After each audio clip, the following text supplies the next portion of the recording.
د اذان نیوز قدرمنو لیدونکو السلام علیکم.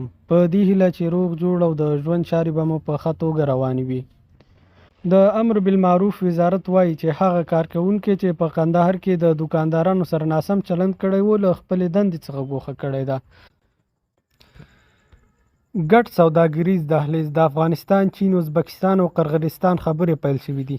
د افغانستان، ازبکستان، چین او قرغیزستان د ګډ سوداګریز دهلیز پر جوړېدو خبرې پیل شوې دي.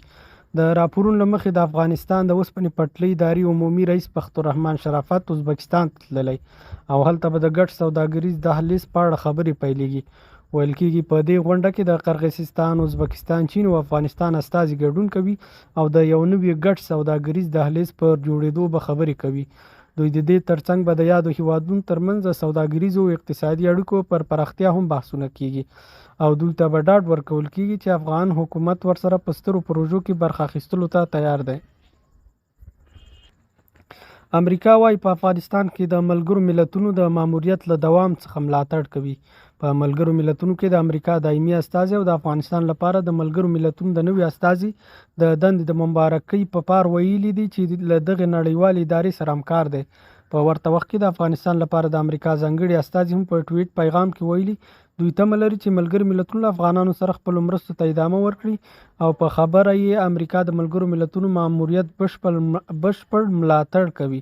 توماس ویس له نوي استازي غوښتي چې له اړمن حقوقو افغانانو سره مرستې ډېرې کړي او په سختو شرایطو کې لاسنیوی وکړي. له ګاک کمپنۍ سره د هیواد د دریو هوایي ډګرونو د تړون په اړه ځینې معلومات. د 10 کلن قرارداد په ترڅ کې د پانګونې اندازه شاوخوا 319 میلیونه امریکایي ډالر ده. د تړون له لاسلیک څخه 6 میاشتې وروسته به د نړیوالو معیارونو مطابق الوتکو ته د هوایي لارښوونو خدمتونه بیرته فعال شي. اوس مهال یو شمېر بهرني هوایي شرکتونه افغانستان ته الوتنې کوي او تر 2 میاشتو وروسته به بهرني هوایي شرکتونه لکه ترکیش ایرلاین، امارات، فلای دوبۍ او نور هوایي شرکتونه چې وړاندې افغانستان ته الوتنې درلودلې خپلې الوتنې بیا پیل کړي.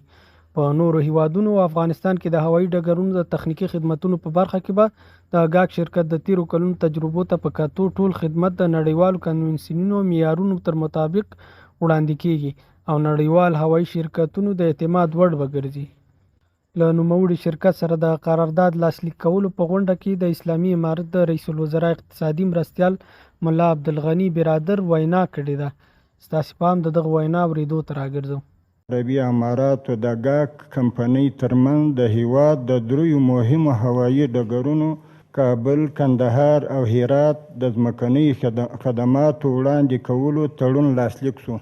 د هیواد اقتصادي پیاوړتیا د افغانستان اسلامي امارت یو مهم لومړیتوب دی او دغه تړون په همدې هدف لاسلیک شوی و چې په نتیجه کې یې افغانستان ته ځینې نړیوال پروازونه پیل شول او تر یوې اندازې یې د هیواد پر تجارت او اقتصادي وده مثبت تاثیر درلود.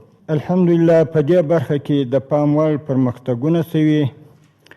نن به د افغانستان اسلامي امارت او متحده عربي اماراتو ترمنځ الوتکو ته د هوایي لارښوونې خدمتونه انکشاف قرارداد لاسلیک شي. د دواړو طرفینو څخه هیله لرو چې په اوس موجوده ناسته کې به دغه انشاءالله تړون لاسلیک شي. خدای دې دواړو طرفو ته خیر ور په برخه کې هم د افغانستان ولس او هم د عربي اماراتو ولس ته. السلام علیکم ورحمت الله وبرکاته.